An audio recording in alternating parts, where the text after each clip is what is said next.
Assalamu alaikum 10th class. Today is date is 1st June and the day is Monday. 10th class general science का जो आज आपका chapter हम start करने जा रहे हैं वो सिलेबस ऑफ जून में आपका चैप्टर है चैप्टर नंबर 4। चैप्टर का नेम है इंसान और इसकी सेहत।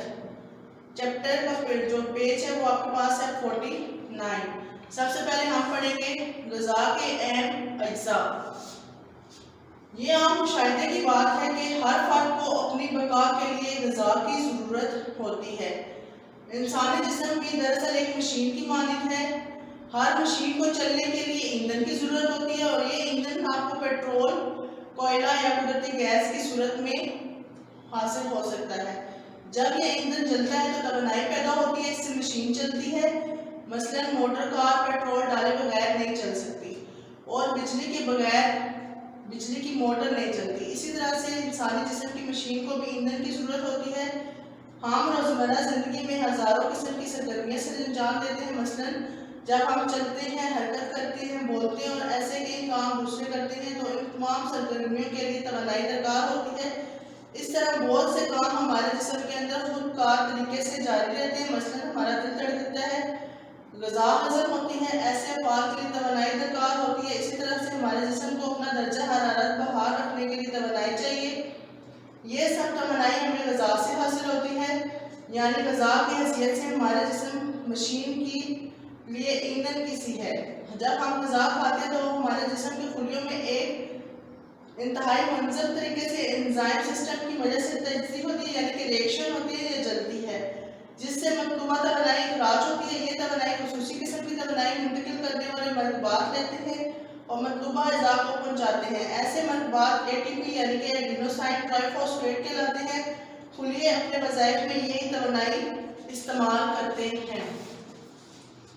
हमें अपनी ग़िज़ा में शामिल मरकबात जो कंपाउंड्स होते हैं अपने जिस्म की ज़रूरियात से आगाह होना चाहिए। ग़िज़ा न सिर्फ जिस्म को तवानाई मिलती है बल्कि ये जिस्म की नशोनुमा और टूट फूट की सूरत में भी मरम्मत के काम आती है। हम ग़िज़ा के किरदार और इंसानी जिस्म के लिए इसकी अहमियत का खुलासा यूँ बयान कर सकते हैं।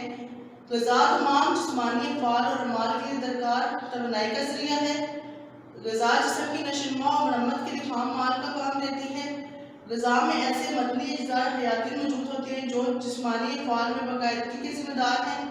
इंसानी जिस्म के अहम अज्जा मुंदरजा ज़ैल जैसे नशास्तदार ग़िज़ाएँ जिनमें कार्बोहाइड्रेट्स पाए जाते हैं, लेमियात प्रोटीनी अज्जा जिनमें प्रोटीन होते हैं, चिकनाई चरबीले मादे यानी कि घी, मक्खन और तेल यानी फैट्स, मादनी अज्जा मिनरल, हयाती विटामिन और पानी, ये इंसानी जिस्म के अहम अज्जा हैं।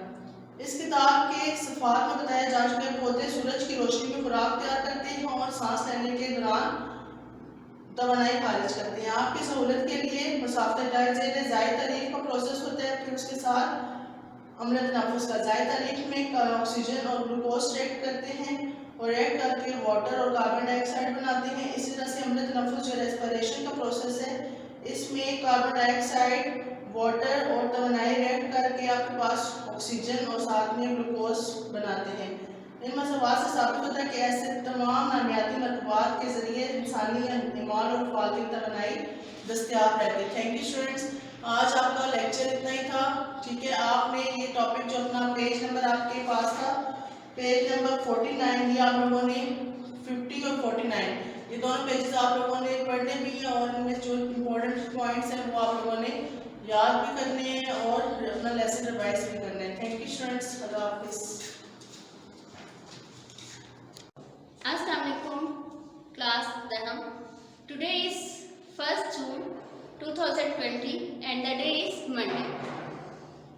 आप सबक पढ़े हैं पर्चा बाफ़ी और लिबास का तारुफ। इससे पहले आपने पर्चा बाफ़ी पढ़ा, पर्चा बाफ़ी की तारीफ, लिबास की तारीफ, रेशे की तारीफ, रेशों की इक़साम।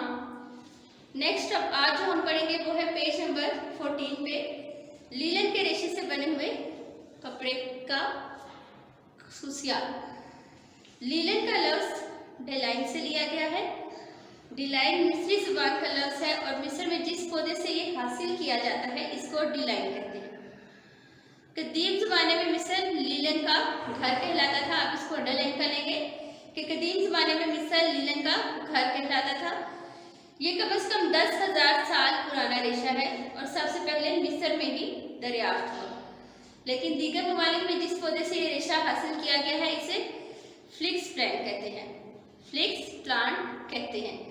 आप इसमें अंडरलाइन करेंगे कि लीलन का लफ्ज़ किससे लिया गया? डिलाइन से। ये किस जुबान का लफ्ज़ है? मिस्री जुबान का लफ्ज़ है। कदीम ज़माने में मिस्र जो है वो लीलन का घर कहलाता था। लीलन का रेशा कितना पुराना है? ये 10,000 साल पुराना है। सबसे पहले लीलन का रेशा कहाँ दरियाफ्त हुआ? सबसे पहले ये मिस्र में दरियाफ्त हुआ। और दीगर ममालिक जहाँ से ये जिस पौधे से ये रेशा हासिल किया जाता है उसे क्या कहते हैं? Flix plant. ये इन ममालिक में बनाई जाती है जहाँ इस पौधे की पैदावार हो सके। Australia, Belgium, France, Germany, Ireland, Canada और अमेरिका असल लीलन बनाने में मशहूर हैं। आप इनको भी जहन में रखेंगे कि किन ममालिक में असल लीलन बनाई जाती है या कौन से ममालिक असल लीलन बनाने में मशहूर हैं। उनमें Australia, Belgium, France, Germany, Ireland, Canada और अमेरिका आता है। पाकिस्तान में इस पौधे की पैदावार नहीं होती, इसलिए यहाँ जो कपड़ा लीलन के नाम से मशहूर है वो दरअसल रेयान, वस्कोस और सूते रेशे की मिलावट से बज़ाहिर लीलन की तरह बनाया गया है। रेयान वस्कोस के बारे में आपने पहले भी पढ़ा हुआ है कि इंसानी मुसाख्ता रेशा है, लेकिन इसकी खुसूसियात लीलन से बहुत मुख्तलिफ होती है। असल लीलन की खुसूसियात दर्जा ज़ैन है। नंबर 1 पे है, ये नबाताती रेशा है, कपास के मुकाबले में 2 गुना मजबूत होता है। आपने पीछे पढ़ा है कुदरती रेशों के बारे में। कुदरती रेशे आपने जैसे कि आपको बताया गया था कि 2 ज़राए से हासिल होते हैं, हवानी ज़राए से और नबाताती ज़राए से। इसलिए लीलन जो है वो नबाताती ज़राए से हासिल होता है और कपास के मुकाबले में 2 गुना मजबूत है। हमवार, नरम और बहुत मुलायम होता है और कपड़े में हल्की सी चमक होती है। रेशा मुस्तकिल हरारत है, नमी जज्ब और खारिज करता है। पहनने पर ठंडा महसूस होता है, इसलिए गर्मियों के लिबास में भी इस्तेमाल होता है। रेशा बगैर लचक के होता है, इसलिए शिकने पड़ने की खासियत होती है और एक बार इसके ऊपर शिकन पड़ जाए तो आसानी से दूर नहीं होती। रेशे में रंग कबूल करने की कुदरती सलाहियत होती है, इसलिए हर रंग में इसको रंगवा सकते हैं और रंगा जा सकता है और इसके ऊपर जो रंग किया जाता है वो पुख्ता होते हैं। धुलाई में खास एहतियात दरकार नहीं होती। अलकली का रेशे पर कोई असर नहीं होता, इसलिए तेज साबुन से धोया जा सकता है। सूती कपड़े की तरह फफूंदी का असर होता है, इसलिए नमदार पड़ा रहने से दाग धब्बे पड़ जाते हैं जो आसानी से दूर नहीं होते। हल्के गर्म तेजाब से खराब हो जाता है, जबकि ठंडे तेजाब का कोई असर नहीं होता। लास्ट है हमारे पास जो इसके बारे में, लीलन के बारे में, वो है कि असल लीलन बहुत नफीस और उम्दा कपड़ा है। इस पर कढ़ाई बहुत खूबसूरत लगती है, इसलिए इसके इस्तेमाल बुनियादी तौर पर टेबल लीलन और हाउस होल्ड लीलन के लिए रहा है। अब भी इसका ज़्यादातर इस्तेमाल मेज़पोश, bed cover, napkin, trolley set वगैरह बनाने में होता है। इसके अलावा लिबास बनाने में भी लीलन का इस्तेमाल होता है, लेकिन सूती कपड़े के मुकाबले में भी बहुत कम इस्तेमाल होता है क्योंकि ये काफ़ी महंगा होता है। वो जो आप लोगों ने पेज नंबर 14 पे पार्चा बाफी लिबास, जिनकी जो आपका फर्स्ट चैप्टर है, उसके पेज नंबर 14 के ऊपर लीलन के रेशे से बने हुए कपड़ों की खुसूसियात अच्छे से याद करनी है और इसके शॉर्ट क्वेश्चन आंसर जो लफ्ज़ मैंने आपको जो पॉइंट्स अंडरलाइन करवाए हैं और बताया है कि इसको आपने अच्छे से याद करना है, उसके मुताबिक इसको पूरे को बहुत अच्छे से याद करना है। यहाँ पे हमारा होम इकोनॉमिक्स का जो बुक है उसका काम आज का 1 जून का मुकम्मल होता है। अब हम अपने नेक्स्ट लेक्चर की तरफ चलते हैं। अस्सलाम वालेकुम जमात अहम, मज़मून है आपके पास 6, चैप्टर नंबर है 7, नज़रिया पाकिस्तान और तहरीक पाकिस्तान। टॉपिक है पेज नंबर 53 पे डॉक्टर इलामा मोहम्मद इकबाल। आपको नज़रिया पाकिस्तान और तहरीक पाकिस्तान के बारे में बताया गया है। अब आपको बताया जा रहा है कि तहरीक पाकिस्तान, यानी कि पाकिस्तान बनाने की जो तहरीक चली थी, उनमें जिन शख्सियात ने नुमाया किरदार अदा किया, उनमें से एक शख्सियत पहले आपको पढ़ाया गया था सर सैयद अहमद खान के बारे में। अब आपको डॉक्टर इलामा मोहम्मद इकबाल के बारे में बताया जा रहा है। आपकी बुक के पेज नंबर 53 के ऊपर ये टॉपिक है। डॉक्टर इलामा मोहम्मद इकबाल रहमतुल्लाह 1877 से 1938। पाकिस्तानी कौम जिन रहनुमाओं को इख्तिराम की निगाह से देखती है, इनमें से एक शख्सियत इलामा मोहम्मद इकबाल की है। वो न सिर्फ एक अजीम फलसफी शायर थे बल्कि तर्जुमान इस्लाम भी थे। इनका शुमार सियासतदानों में भी होता है, क्योंकि आपने बरसगीर के मुसलमानों को एक अलग ममलिकत का ठोस तस्वुर दिया। इलामा इकबाल 9 नवंबर 1877 को सियालकोट के एक दीनदार घराने में पैदा हुए। आपके वालिद का नाम शेख नूर मोहम्मद था, जो एक नेक और परहेजगार इंसान थे। आपके उस्ताद सैयद मीर हसन की तरबियत का आप पर गहरा असर हुआ। गवर्नमेंट कॉलेज लाहौर से बीए किया, फलसफे में एमए की डिग्री हासिल की। 1905 में आला तालीम के लिए यूरोप चले गए। इंग्लैंड से बार एट लॉ और मुनीख यूनिवर्सिटी जर्मनी से पीएचडी की डिग्री हासिल की। वापसी पर गवर्नमेंट कॉलेज लाहौर में बतौर उस्ताद काम किया। जल्द ही मुलाजमत छोड़कर वकालत के पेशे से मुंसलिक हो गए। आप पंजाब असम्बली के रुकन भी रहे। आप 21 अप्रैल 1938 में इस दायरे फानी को छोड़ गए और आपका मज़ार जो है वो बादशाह की मस्जिद लाहौर के शहर में है। आप डॉक्टर इलामा इकबाल ने कौन सी खिदमत सर अंजाम दी? इलामा इकबाल तहरीक पाकिस्तान में एक अहम मुकाम रखते हैं। इब्तिदा में आप वतन परस्त और हिंदू मुस्लिम इत्तेहाद के हामी। इनके इलामा इकबाल कहते थे कि हिंदू और मुस्लिम मिलकर रहें और मिलकर इस मुल्क को बनाएं। आपकी इब्तिदाई शायर इस बात की अक्कासी करते हैं, यूरोप की आला तालीम ने आपके नुक्ते नज़र को बदल दिया। आपके शायर मुसलमानों में बेदारी पैदा करने के तर्जुमान थे। आप सारे आलम इस्लाम को मुत्तहद देखना चाहते थे। इलामा इकबाल ने आज़ादी के लिए मुसलमानों की रहनुमाई की। आपको तस्वुर पाकिस्तान का खालिक कहा जाता है। आपने मुस्लिम लीग 1930 इलाहाबाद के इजलास में एक सदारती खुतबे में मुसलमानों की अलग आज़ाद रियासत पर रोशनी डाली और दलाइल से वाज़ेह किया कि मुसलमान एक अलग कौम है। इसलिए मुस्लिम अक्सरियती इलाकों पंजाब, सिंध, बलोचिस्तान और शुमाल मगरबी सरहदी सूबे खैबर पख्तूनख्वा पर मुसलमानों की इस्लामी रियासत कायम की जाए। आपने दूसरी गोल में इस कॉन्फ्रेंस में शिरकत की और मुख्तलिफ रहनुमाओं को अपने ख्यालात से आगाह किया। जब क़ायद-ए-आज़म इंग्लैंड में सुकूनत पजीर हुए तो आपने 1934 में इन्हें हिंदुस्तान वापस आने की दरख्वास्त की। यानी कि जब क़ायद-ए-आज़म इंग्लैंड में थे तो आपने दरख्वास्त की कि वो हिंदुस्तान वापस आए ताकि वो मुसलमानों की रहनुमाई कर सके। 1940 में मुसलमानों ने अलग वतन का मुतालबा पेश किया तो 1947 में इलामा इकबाल का ख्वाब पूरा हो गया और पाकिस्तान मर्ज़ वजूद में आ गया। आपको इलामा इकबाल की खिदमत और उनका तारुफ भी बताया गया है। बेटा आपने ये सारा काम अच्छे से याद करना है और इसके जितने भी पॉइंट्स हैं उनको आपने अच्छे से ज़हन नशीन कर लेना है। अब अपने चलते हैं नेक्स्ट क्लास की तरफ। Bismillahirrahmanirrahim. Assalamualaikum. The date is 1st of June and the date is Monday. Subject mathematics class 10th arts. Unit number 1 हमने स्टार्ट किया था जिसमें एक्सरसाइज 1.1 के फर्स्ट एंड सेकंड पार्ट हम लोग कर चुके थे। आज हमारे पास है थर्ड पार्ट जिसमें हमारे पास लिखा हुआ है सिंप्लीफाई और इस पार्ट के अंदर आपके पास 15 से ऑनवर्ड 32 तक क्वेश्चंस हैं। तो 15 क्वेश्चन से स्टार्ट लेते हैं। Question number 15, x by x minus 5 plus x squared by x squared plus y का स्क्वायर। चैप्टर के नेम से श्योर है कि अलजेब्रिक फॉर्मूलाज एंड एप्लीकेशंस। आपको प्रॉपर्ली ब्रीफ किया गया है कि what is meant by algebraic expressions, formulas आपके फर्स्ट लेक्चर में सेपरेट है। तो उसी से रिलेटेड हम आज क्या करेंगे, इन्हीं फॉर्मूलाज जो यहाँ पे मेंशन है अलजेब्रिक फॉर्मूलाज उनको यहाँ पे अप्लाई करेंगे जहाँ जहाँ पे एप्लीकेबल है। जब भी आपके पास फ्रैक्शन फॉर्म आती है, मिड में साइन माइनस का आता है या प्लस का आता है, तो आप उन फ्रैक्शन फॉर्म का एलसीएम लेते हैं फ्रॉम द डिनोमिनेटर्स। ठीक है, फर्स्ट स्टेप आपको यहाँ पे क्या करना है, आपके पास फ्रैक्शन फॉर्म भी दी हुई है, मिड में साइन प्लस का भी आ रहा है, तो आप एलसीएम लेंगे डिनोमिनेटर्स का। तो मैं पहले क्वेश्चन रिपीट करती हूँ सोल्यूशन के लिए।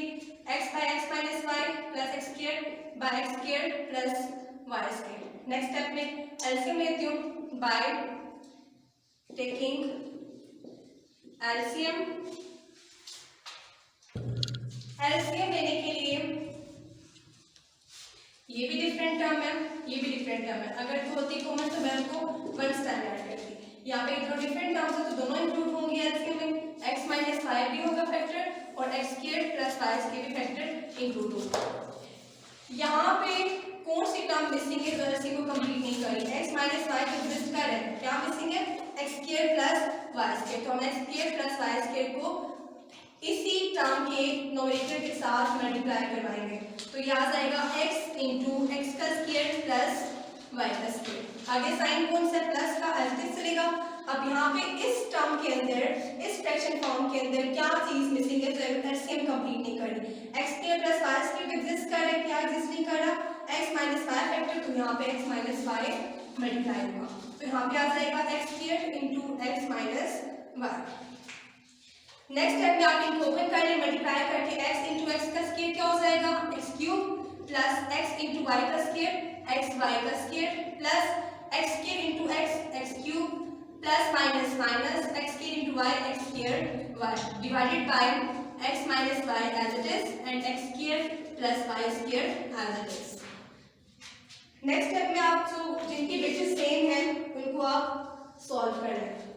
यहाँ पे x क्यूब और x क्यूब दोनों आ रहे हैं तो x cube plus x y का square minus x square y divided by, अब तो नीचे फैक्टर से मैं मल्टीप्लाई कर लिया अगेन x इंटू एक्स का square plus y square minus y into x का स्क्वायर प्लस वाई का स्क्वायर। मल्टीप्लिकेशन जब दो फैक्टर्स आ जाते हैं कैसे की जाती है? अब लेट्स सपोज यहाँ पे a माइनस बी है इंटू a प्लस बी आ रहा है, किसी एक फैक्टर को फिक्स कर लेते होते हैं, नेक्स्ट फैक्टर की ऑल टर्म्स को वन बाय वन इसके साथ मल्टीप्लाई करवाते हैं। लेट्स सपोज यहाँ पे कैसे होगा?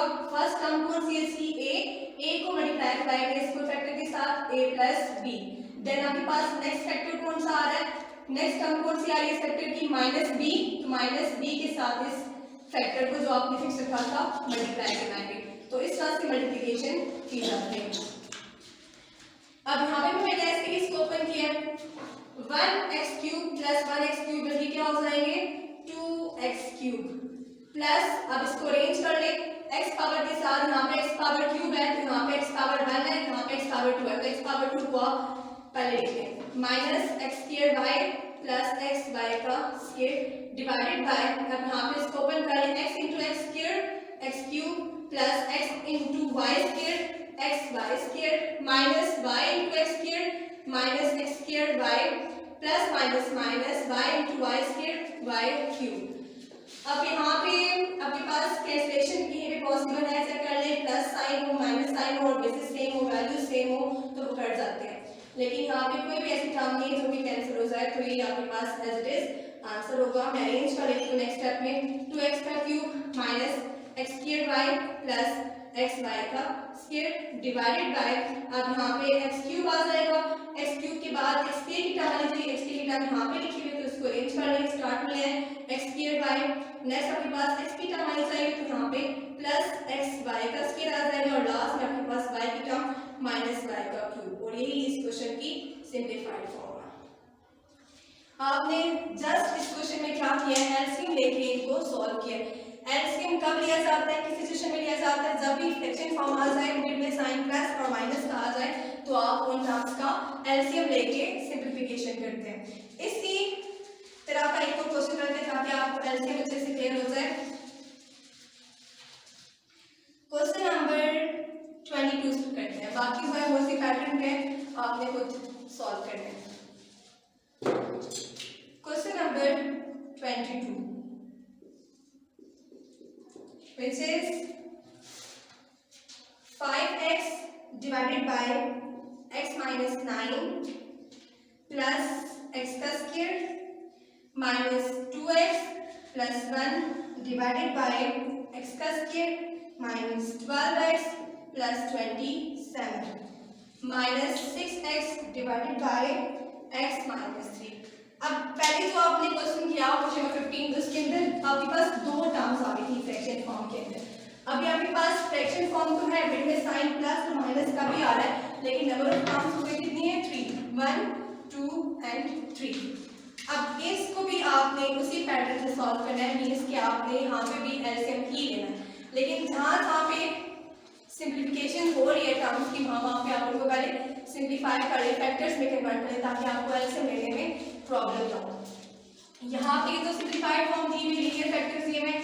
लीनियर फैक्टर्स वो फैक्टर्स होते हैं जिनमें वेरिएबल की हाईएस्ट पावर 1 होती है, तो यहाँ पे ये एज इट रहेगा 5x बाय x माइनस 9। यहाँ पे क्योंकि आप जब मल्टीप्लिकेशन करेंगे एलसीएम लेके तो ओपन करेंगे तो इसको क्लोज करने की जरूरत नहीं है, इसको एज इट रखें। क्लोज वैसे ही हो सकता है, फॉर्मूला क्लोज हो जाता है a square minus 2ab plus b square का, which is a minus b का होल स्क्वायर, लेकिन यहाँ पे जरूरत नहीं है क्लोज करने की, आप इसको एज इट रखें। x का square minus 2x plus 1 divided by, अब यहाँ पे ये जो आपके पास एक्सप्रेशन दिया हुआ है ये दिया हुआ है आपको क्वाड्रेटिक फॉर्म में, मींस वेरिएबल की हाईएस्ट पावर यहाँ पे 2 आ रही है, तो क्वाड्रेटिक फॉर्म जब आती है तो उसको सिंप्लीफाई किया जाता है, फैक्टर्स में कन्वर्ट किया जाता है लीनियर फैक्टर्स में, तो उसके लिए 3-4 मेथड्स है। फर्स्ट मेथड ये होता है कि आप फॉर्मूला क्लोज कर लें, फॉर्मूला क्लोज ना हो रहा तो सेकंड मेथड ये होता है कि आप उसमें मिड टर्म ब्रेक कर लें। मिड टर्म ब्रेक यहाँ पे हम चेक करते हैं पॉसिबल है या नहीं, मिड टर्म ब्रेक भी पॉसिबल ना हो तो आप चाहते हो कंप्लीटिंग स्क्वायर मेथड की तरफ मूव करते हो। तो फिलहाल मिड टर्म ब्रेक देख लें कि आपके पास क्या दिया हुआ है, x का स्क्वायर माइनस 12x प्लस 27 दिया हुआ है। अब यहाँ पे आपको करना क्या होता है, ये जो आपके पास हाईएस्ट वेरिएबल की पावर के साथ जो कोफिशिएंट होता है जिसे लीडिंग कोफिशिएंट कहा जाता है वो a है, और जो आपके पास x के साथ का कोफिशिएंट है उसे कहा जाता है वो b है, और जो लास्ट कांस्टेंट है उसे कहा जाता है c। मींस ये फॉर्म बनती है ax का square minus bx plus c वाली, ठीक है। अब यहाँ आपको करना क्या होता है कि मिड टर्म को आपने स्प्लिट अप करना है, मिड टर्म को आपने ब्रेक करना है, मतलब कोई से दो नंबर्स ऐसे लेके आने जो कि मिड टर्म को दो इक्वल पार्ट्स में डिवाइड कर दें। ऐसा पेयर ऑफ नंबर लेंगे, मींस ऐसे दो नंबर्स लेके आएंगे जिनको प्लस करके या माइनस करके आपके पास b आना चाहिए, b मींस मिड टर्म का कोफिशिएंट आना चाहिए, और उन्हीं नंबर्स को मल्टीप्लाई करके आपके पास first and last term means के ac मिलना चाहिए। तो इजीएस्ट मेथड ये है कि आप क्या करें, जो आपके पास बनता है ac की टर्म बनती है, ac क्या बन रहा है यहाँ पे 1 है, 1 into 27 क्या हो जाएगा, 27 हो जाएगा। आप इस 27 का प्राइम फैक्टर्स ले लें, ठीक है, एलसीएम ले लें, 27 का एलसीएम ले लो, 3 9 27, 3 3 9, 3 1 3, तो यहाँ पे आ जाएगा आपके पास 3 into 3 into 3 मींस के 27 को आपने ब्रेक किया 3 पार्ट्स में, 3 3 and 3। लेकिन अभी आपको तो मिड टर्म ब्रेक करनी है, स्प्लिट अप करना है दो इक्वल पार्ट्स में, तो आप इन तीन पार्ट्स को मर्ज करोगे 2 की ग्रुपिंग करके, ठीक है। कैसे ग्रुपिंग करोगे, अगर मैं यहाँ पे इन दो को कंबाइन कर लूं तो तीसरा क्या बनता है 9 into 3 अगेन बनता है 27 ही, अगर मल्टीप्लिकेशन करके तो 27 में रहे, लेकिन प्लस माइनस लिखते हैं करके 12 आता है।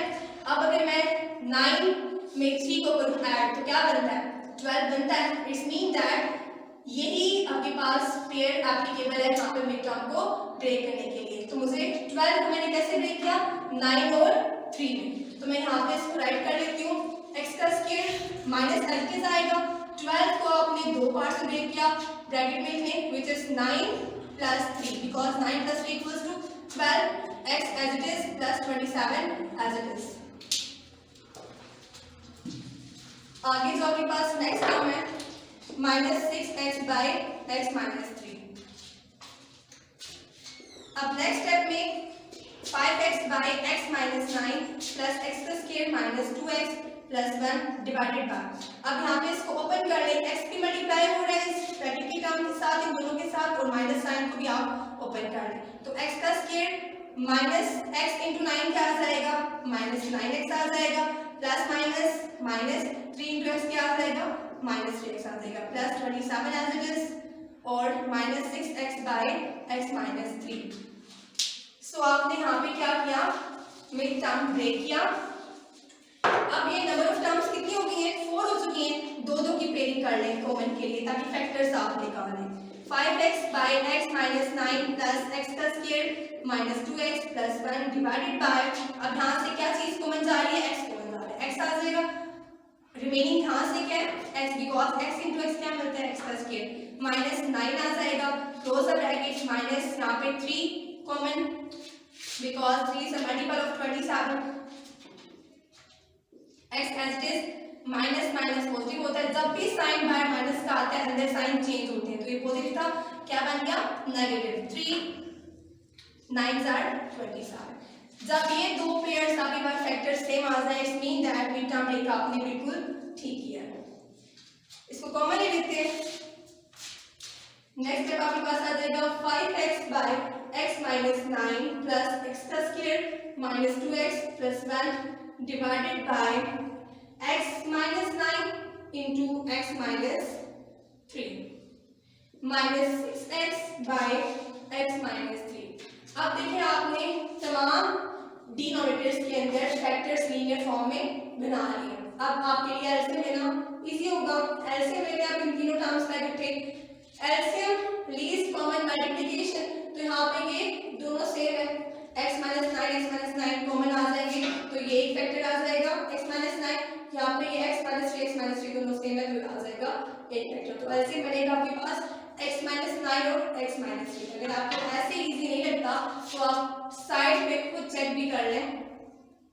x माइनस 3 हर टर्म के डिनोमिनेटर्स को आप लिख लें, कोमा नेक्स्ट टर्म करके x माइनस 9 और x माइनस 3 और इससे नेक्स्ट टर्म करके आपके पास x माइनस 3। अब इनको x माइनस 9 बन जाए x माइनस 9 बन जाए और यहाँ पे मीनिंग x माइनस 3 फैक्टर रह जाएगा, यहाँ से भी x माइनस 3 रह जाएगा। अब आपने इनको भी 1 में कन्वर्ट करना है तो x minus 3 1 x minus 3 x minus 3 1 x minus 3। तो आपके पास ये दो जो हैं ये फैक्टर्स आ जाएंगे एलसीएम के, तो इसका भी आप फाइंड आउट कर सकते हैं। अब आपने एलसीएम कंप्लीट करना है हर फ्रैक्शन फॉर्म के लिए। यहाँ पे क्या चीज मिसिंग है जो कि इस एलसीएम को कंप्लीट नहीं कर रही? x माइनस 9 तो है, कौन सा फैक्टर नहीं है, x माइनस 3 नहीं है, तो आप इसी फ्रैक्शन फॉर्म के न्यूमरेटर के साथ इसको मल्टीप्लाई कर रहे हैं, विच इज x माइनस 3। तो ये बन जाएगा 5x इंटू x माइनस 3। ये हो गया कंप्लीट एलसीएम के साथ। नेक्स्ट में दोनों एग्जिस्ट कर रहे हैं, x माइनस 9 भी आ रहा है, x माइनस 3 भी आ रहा है, तो आप इसको एज रखें प्लस x का square minus 2x plus 1 minus, अब यहाँ पे x माइनस 3 है फैक्टर, कौन सा मिसिंग है x माइनस 3, तो x माइनस 9 को क्या करेंगे आप इसी के न्यूमरेटर के साथ मल्टीप्लाई करवा देंगे, तो आ जाएगा 6x इंटू x माइनस 9। अब नेक्स्ट स्टेप आप इनकी ओपनिंग कर लें मल्टीप्लिकेशन करके, 5x इंटू x क्या हो जाएगा 5x का स्क्वायर माइनस 3 5 15x हो जाएगा, प्लस के साथ है ये टर्म एलसीएम रिपीट होगी, x का square minus 2x plus 1 minus के साथ नेक्स्ट टर्म ओपन होगी तो आप साइन चेंज करोगे, माइनस 6x इंटू x क्या हो जाएगा माइनस 6x का square minus minus positive 6 9s are 54x आ जाएगा। नीचे आप इसको अगेन ये आपने क्लोज किया था मीटा ब्रेक करके फैक्टर्स बनाए थे, अब इसको मजीद अगेन ओपन करें तो ओपनिंग वही वैल्यू होगी जो आपके स्टार्ट के क्वेश्चन में थी, तो वो क्या थी x का स्क्वायर माइनस 12x प्लस 27। आप यहाँ पे इसको ओपन करके लेंगे। अब नेक्स्ट स्टेप में जो आपके पास न्यूमरेटर है इसमें जितनी भी टर्म्स आपके पास लाइक टर्म्स है उनको कंबाइन करके सॉल्व कर लें। लाइक टर्म्स यहाँ पे 5x का स्क्वायर x के साथ बने, देखिए x के साथ एक ये टर्म है, एक ये टर्म है, एक ये टर्म है, इसको कंबाइन कर लें 5x का स्क्वायर प्लस x का स्क्वायर माइनस 6x का स्क्वायर। अब आपके पास जो x टर्म्स है विद वेरिएबल x वो कौन कौन सी है, माइनस 15x है और माइनस 2x है और प्लस 54x है, और कांस्टेंट टर्म यहाँ पे सिर्फ एक ही है वो क्या है प्लस 1 को लिखिए। अब नीचे आ जाए x का स्क्वायर माइनस 12x प्लस 27। अब यहाँ पे इसको सॉल्व कर ले 5 प्लस 1 6x का स्क्वायर कैंसिल हो जाएगा माइनस 6x के स्क्वायर के साथ। अब यहाँ पे ये दोनों सेम है वेरिएबल के साथ, तो इनको सॉल्व कर लेते हैं, माइनस माइनस पॉजिटिव हो जाएगा लेकिन साइन माइनस का ही, 15 प्लस 2 17x आ जाएगा plus 54x plus 1 divided by x का स्क्वायर माइनस 12x प्लस 27। तो ये दोनों कैंसिल हो गए। नेक्स्ट में इन दोनों को सॉल्व करें, माइनस 17 प्लस 54 कितना होता है plus 37x plus 1 divided by x का स्क्वायर माइनस 12x प्लस 27, और ये इस क्वेश्चन का आंसर है। अब आपकी जो डायरी है वो ये है कि आपने जितने भी पार्ट्स हैं जिनको एलसीएम के साथ सॉल्व किया जा सकता है, मींस जिन फ्रैक्शन फॉर्म के मिड में साइन पॉजिटिव और नेगेटिव आ रहा है तो उनको आपने सॉल्व करना है। वो क्वेश्चन कहाँ तक छोड़े हैं जी, 15 से ऑनवर्ड है 22 तक ही। तो मैंने फर्स्ट भी कर लिया है, लास्ट भी कर लिया। पेपर जो है वो आपने खुद करने हैं, इंशाल्लाह आपसे इजीली हो जाएंगे। नेक्स्ट सेशन में आपसे मुलाकात होगी, तब तक के लिए अल्लाह हाफ़िज़।